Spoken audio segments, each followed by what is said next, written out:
Bueno, buenos días. Como ya os ha comentado la compañera, yo soy licenciada en Químicas e Ingeniería de Materiales y trabajo desde hace más de 15 años en el área de materiales compuestos del INTA, el Instituto Nacional de Técnica Aeroespacial. Os voy a comentar un poquito las dos actividades que realizamos allí en el área. Una relacionada con el proceso o la fabricación de elementales de material compuesto para el sector espacial y otra en un campo que es igual menos conocido, que es la determinación de la contaminación molecular empleando espectroscopía de infrarrojo. Esto creo que no va. Vale, entonces vamos a tratar una serie de temas. Al final haremos preguntas, pero si tenéis alguna dudita que veáis que es necesario contestar durante la presentación, no tengo ningún inconveniente. Vale, primero, ¿qué es un material compuesto?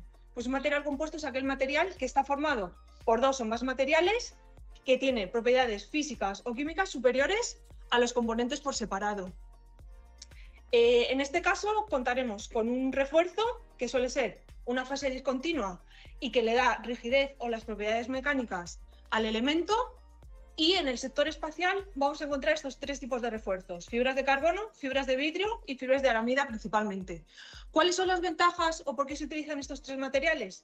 El carbono principalmente por su alta resistencia y su rigidez. Es verdad que son fibras más costosas y se suele utilizar normalmente en estructuras. El vidrio es una fibra un poquito más económica, también nos da rigidez y en el sector espacial normalmente en placas de PCB. Y luego, por último, la aramida. Tiene una alta tenacidad y es la única capaz de absorber energía. Por tanto, se utilizará en satélites o como protección. ¿Cuál es el otro compuesto del material compuesto? El otro elemento, la matriz. En este caso es una fase continua que cumple una serie de funciones, como podemos ver aquí. Da estabilidad al conjunto. Tampoco funciona. Espera, ya sé por qué no funciona. Vale, da estabilidad al conjunto, ¿vale? Va a reforzar esas fibras. Como podéis ver aquí, la matriz y las fibras se encuentran en un único material y lo que hace es ligar todo en un único producto, ¿vale? Mantiene a las fibras fijas en su posición. Protege también al refuerzo de esas fibras del deterioro, tanto mecánico como de la corrosión del ambiente que las rodea, y evita la propagación de las grietas. Una cosa interesante de los materiales compuestos es esto que podéis observar aquí. Las fibras son fibras muy finas, por tanto la superficie de contacto que tienen estas fibras con la matriz es muy superior a la que podemos tener en elementos de otros materiales. Eso lo que hace es que sean muy atractivos para ese uso espacial.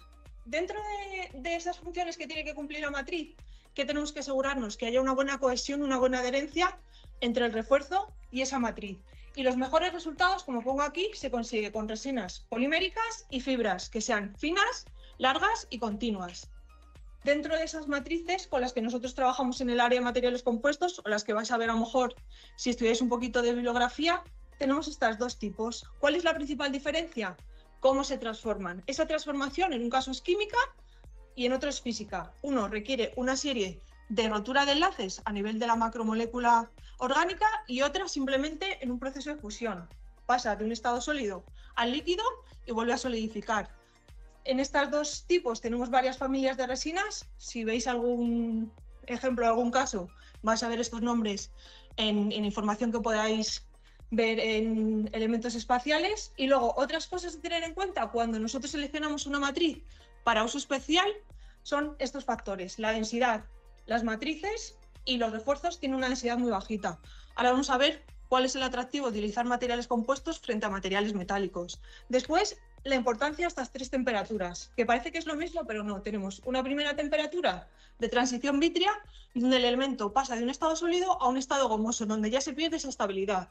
Después, la temperatura de fusión. El estado sólido se convierte en líquido. Y luego una temperatura de degradación. El material se degrada, es decir, pierde toda su composición química y la función estructural de la matriz también se ve deteriorada. Y luego, propiedades que pueden ser interesantes a nivel mecánico: ese módulo elástico, absorción de agua. Pensar que si absorbemos agua en la matriz y esa pieza va al espacio, las consecuencias que eso puede llevar, y otras propiedades especiales, como pueden ser la aplicación de aditivos en las matrices para propiedades ignífugas o mejora de otra serie de elementos.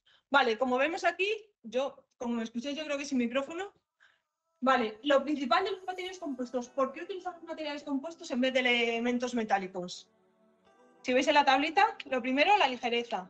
Si comparamos densidades de los principales metales utilizados en el sector espacial con las fibras de refuerzo que os he comentado y las resinas, podéis ver que la densidad es mucho menor. Es decir, conseguimos estructuras con las mismas propiedades mecánicas, pero disminuyendo el peso 2 o 3 veces. Además, los módulos elásticos, es decir, esa resistencia que tienen esos materiales comparados con los metales, son similares o incluso superiores. Y después, una cosa muy atractiva de los materiales compuestos es que los coeficientes de expansión térmica o de dilatación y la transmisión de calor también son muy atractivos para emplear este tipo de materiales en esas estructuras espaciales. Sin embargo, no todos son ventajas, es decir, es muy bonito utilizar materiales compuestos, pero tenemos una serie de inconvenientes. ¿Cuál? Problemas de impacto. Las fibras de carbono y de vidrio no son capaces de absorber la energía de impacto. Se rompen y esa rotura de fibras provoca fallo de las estructuras. ¿Qué se utiliza en este caso? Las fibras de aramida, como os he comentado anteriormente. Después, uno de los problemas es la absorción de agua. No todas las matrices son capaces de absorber agua. En el caso de que vaya a haber absorción de agua o estemos en un ambiente donde pueda haber humedad, tendremos que decidir qué tipo de matriz empleamos. Y después, a nivel sobre todo del INTA, nosotros somos un centro de investigación. Nosotros no fabricamos series grandes. Todo lo que es fabricación o procesado de material compuesto requiere unos moldes que en muchos casos son costosos para series cortas, pero necesarios para llevar el proceso de investigación que vamos a llevar a cabo. Y después, necesidad de material auxiliar, os lo contaré a continuación, qué más necesitamos. Y después, una cosa curiosa, que mucha gente se sorprende, es que el material compuesto con resinas termoestables requiere conservación frigorífica. Tenemos que meterlo en un arcón frigorífico a menos 18 grados, como el congelador de nuestra casa. Tiene que estar fresquito. Entonces tenemos en el área una habitación, un arcón frigorífico, donde está todo el material compuesto de matriz termoestable, y luego todos los materiales auxiliares, esto es una parte, de los que necesitamos para después su procesado. El procesado de estos materiales, es decir, nosotros cómo hacemos elementos para el sector espacial, pues todos los procesados de materiales compuestos de matriz polimérica son procesos de moldeo. Entonces, llevan 4 etapas siempre fijas. Si vais a trabajar o si os interesa trabajar en este sector, vais a ver que es una primera etapa, de impregnación. En este caso, los materiales ya vienen impregnados. Como habéis visto anteriormente, este material ya tiene esas 2 fases que os he comentado en un producto comercial. Tenemos el refuerzo o la fibra y la matriz en un único producto que tenemos que conservar. Entonces, esa etapa no lo realizamos nosotros en el área de materiales compuestos. Luego sí realizamos la laminación. La laminación es la colocación secuencial de esas láminas en un molde, ya sea metálico o de fibra de carbono, sobre todo por el tema de expansión térmica. Como luego el procesado de estos materiales lleva un ciclo de temperatura, cuanto más semejanza haya entre el molde y el material que nosotros vamos a emplear, menores distorsiones dimensionales habrá. Pensar que a nivel espacio todo lo que es dimensión cuenta. Después la compactación, para que esas capas que nosotros hemos colocado secuencialmente se unan. Realizamos una bolsa de vacío con todos los materiales auxiliares que hemos visto anteriormente y finalmente la última etapa sería un proceso de solidificación. Como os he comentado al principio, los 2 tipos de matrices, las termoestables y las termoplásticas, sufren un proceso, en un caso químico y en otro físico. Pero en cualquiera de los dos necesitamos un ciclo térmico que las transforme. Ese ciclo lleva asociado el proceso de vacío para el tema de la compactación, la aplicación de temperatura para dar esa reacción química o física y luego la aplicación de presión para favorecer la consolidación de las piezas. ¿Dónde se realiza esa transformación? En estos equipos que veis aquí, no sé si habéis visto alguna vez un autoclave. Un autoclave no es más que como una vasija a presión, donde somos capaces de controlar esos 3 parámetros, vacío, presión y temperatura, para transformar los materiales compuestos. Y luego una parte importante que a nivel ingenieril o de desarrollo de estructuras no se tiene en cuenta, pero a nivel ingeniería de materiales y químicos sí hay que tener en cuenta los efectos del entorno espacial en estos materiales. ¿Qué pasa cuando nosotros fabricamos un elemento en material compuesto que va a ir al espacio? Pues que puede sufrir cualquiera de estos fenómenos. En el espacio, no hay atmósfera, trabajamos en vacío y ese vacío es capaz de desgasificar a los materiales, es decir, de extraer parte de su composición y provocar una pérdida de masa en los mismos. Ese fenómeno tenemos que evaluarlo antes de mandar cualquier elemento al espacio. Si hacemos imaginaos un lanzador de un cohete y en mitad del viaje, por efectos del vacío, se deteriora, se degrada y falla, pues no llega a la misión a donde tiene que llegar. Luego el efecto de la temperatura. Como sabéis, los cambios de temperatura desde el lanzamiento, temperatura de la Tierra, hasta donde vaya a ir dirigido el componente espacial, son significativos. Y no solo los cambios de temperatura, sino los ciclos térmicos. Podemos pasar de una temperatura positiva a una negativa, una positiva a una negativa, y ese cambio de temperatura, ese ciclo térmico, afectar principalmente a la matriz.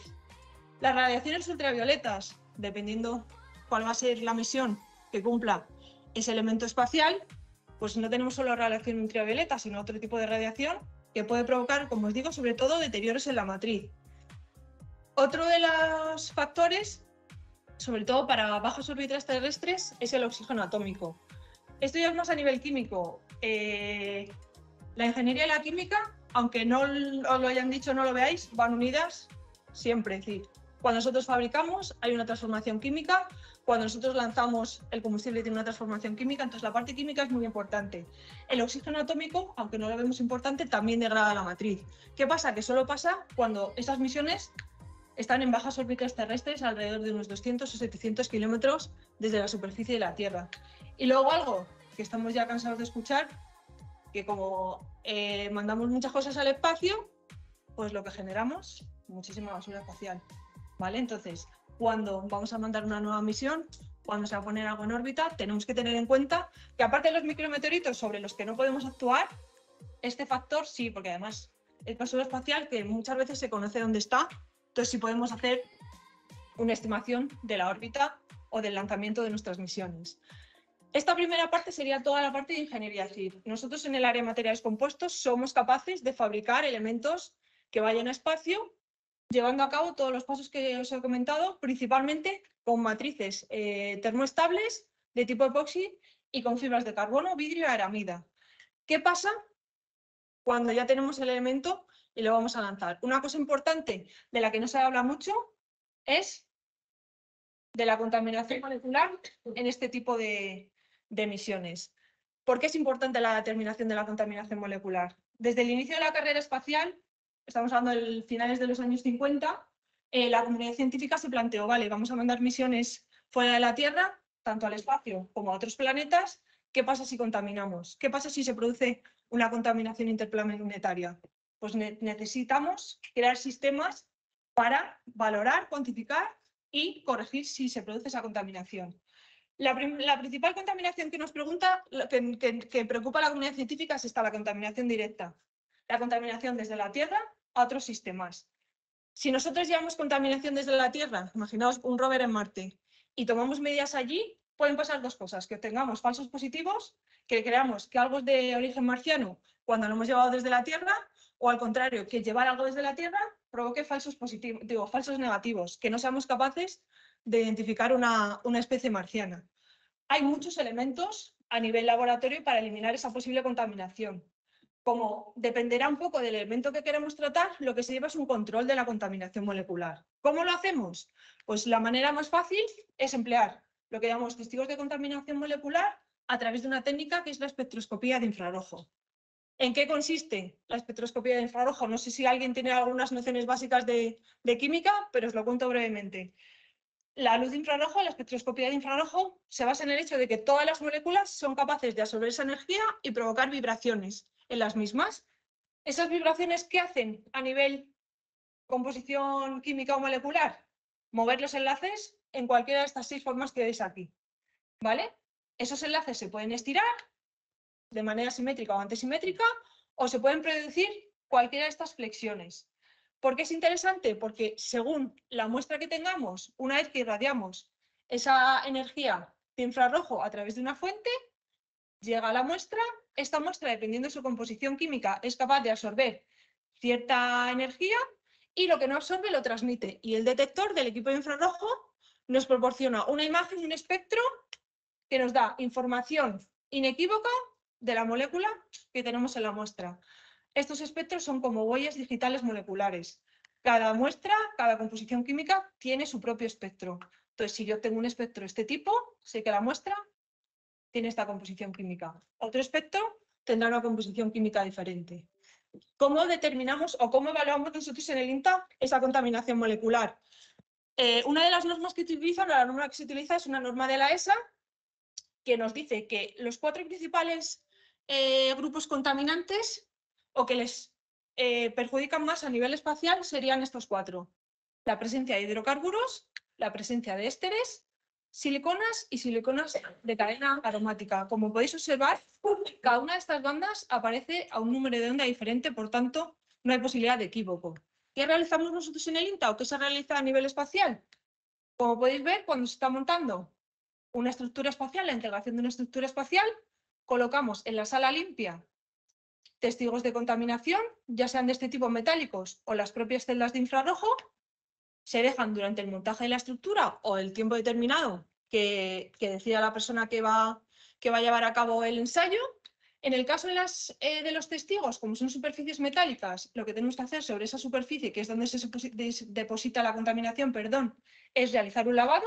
Se recoge igualmente sobre una celda de infrarrojo y una vez que está preparada se lleva al equipo. El equipo es muy sencillito, como podéis ver, es un equipo de sobremesa con el ordenador y el software, y lo que tenemos es un espectro de este tipo, donde en esta muestra en concreto hay presencia de contaminación de hidrocarburos, de ésteres y de siliconas. ¿Qué hacemos nosotros o qué hacemos en el laboratorio de caracterización físico-química cuando tenemos esta serie de espectros? Después de la sección del espectro, medimos la absorbancia a la altura de esas bandas, transformamos esa absorbancia en masa a través de la ley de Lambert-Bean, que nos permite hacer esa transformación, y damos resultados en masa por área. Si os fijáis en los valores que vienen aquí, son muy, muy restrictivos. Pensar que estamos hablando de que en misiones espaciales lo que se puede acumular de contaminación son alrededor de 50 nanogramos centímetro cuadrado. No sé si pensáis o contabilizáis que es un nanogramo, que son cantidades ínfimas.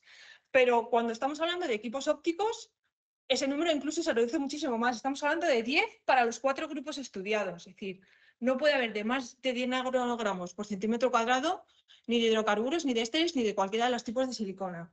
Eso prácticamente es imposible, ya os lo digo yo. Es decir, conseguir esos niveles de contaminación solamente con los métodos de detección que existen son muy complicados. Se consiguen lo más aproximadamente posible, pero son niveles muy, muy bajos.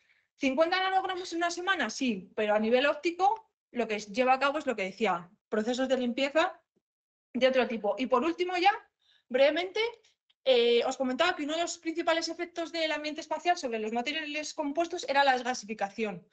En el Departamento de Materiales y Estructuras existe un equipo de desgasificación que hace, o lo que hace es evaluar el efecto de ese vacío sobre los materiales. En este caso nosotros los compuestos, pero sobre cualquier tipo de material. El equipo de desgasificación tiene este colector donde se colocan las celdas de infrarrojo. Por un proceso de temperatura y vacío, los materiales que se meten en el interior desgasifican. Sobre esas celdas que están en un ambiente frío se recoge la condensación de lo desgasificado y nosotros, con ayuda del equipo de infrarrojo, somos capaces de determinar no solo la masa por la acción del vacío, la masa que ha perdido ese elemento, sino de qué compuestos están presentes en esa masa que se ha desgasificado. Un ejemplito muy claro y que son de los más comunes y de los que más podrían afectar a los elementos de la misión espacial son las siliconas. Este sería el espectro que nosotros obtenemos una vez analizada la muestra.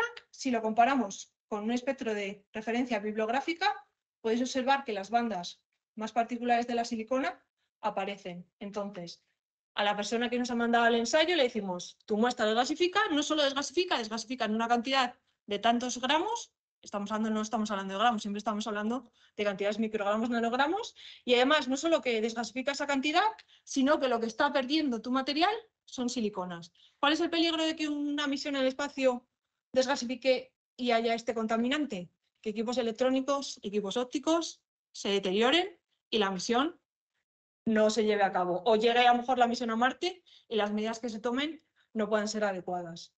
Entonces, sobre todo para resumir un poquito, el trabajo que hacemos a nivel de investigación en el INTA, pues si estáis interesados o tenéis ganas de conocer un poquito más, sería la primera parte, el procesado de esos materiales compuestos, y después la parte química, que es lo que une con mis dos campos de conocimiento en la cuantificación, por así decirlo, de esa contaminación molecular tan importante para todas las misiones espaciales. Pues nada, muchísimas gracias por vuestra atención. Si tenéis cualquier duda o pregunta, voy a intentar responderla.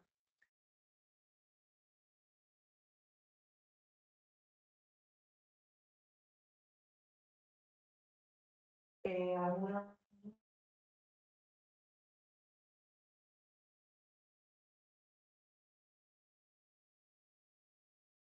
Hola.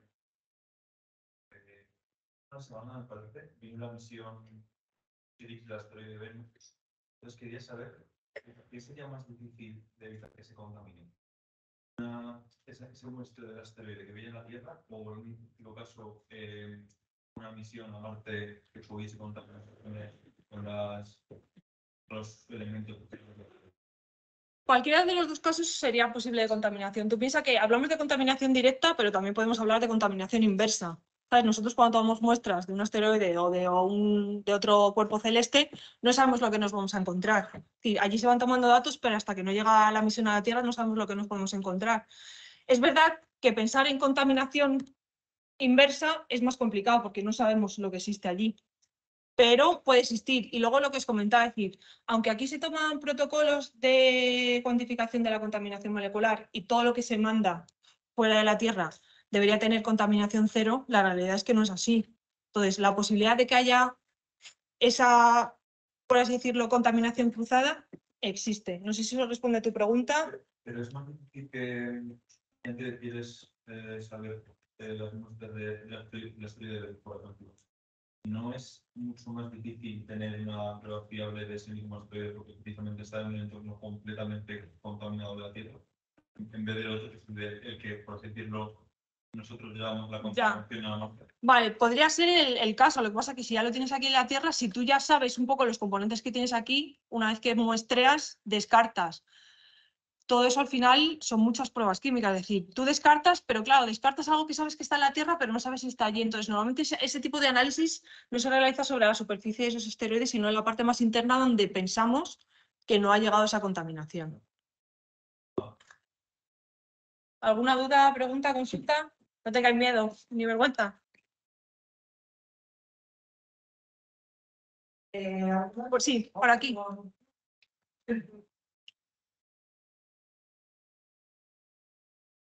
Quería preguntar sobre si verdaderamente estés investigando el tema de usar termoplásticos en vez de termoestables para hacer Para hacer estructuras. Y luego también te quería preguntar sobre el tema de todo esto que se está hablando de clasificar los contaminantes y también es igual de restrictivo en el sector espacial que en el sector aeronáutico normal. Vale, te contesto la primera pregunta. Estamos evaluando a nivel de investigación el uso de matrices termoplásticas, es decir, material compuesto también, pero con matriz termoplástica. El principal problema es la transformación.